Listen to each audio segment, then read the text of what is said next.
Ископувањата на плаушник, експлоатацијата на Скопското кале, археолошкиот и музеот на македонската борба, кои служат за пропагандни цели, се примери за злоупотреба и уништување на културното наследство од страна на власта низ институциите на системот, смета Донка Барџиева-Трајковска.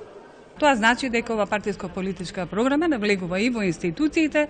Институциите служат само како еден параван, односно како служители за извршување на оваа партиска политичка програма. Свесно или несвесно, во уништувањето на културното наследство се вклучени и граѓаните, реагираат од Сдруженијето Аминта.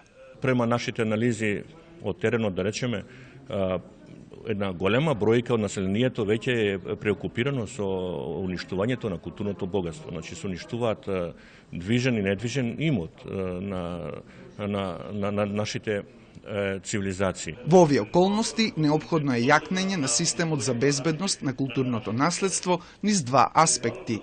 Значи безбедносната превенција, како поширок концепт и безбедносната култура, и второто во делот на јакнење на капацитетите на безбедносната заштита од разни субјекти кои што ја вршат таа безбедносна заштита. На трибината беше побарано формирање сектор за грижа на експонатите од истражувањето до депонирањето во музејските збирки и забрана на странските водичи на тури да вршат презентации на домашното културно наследство.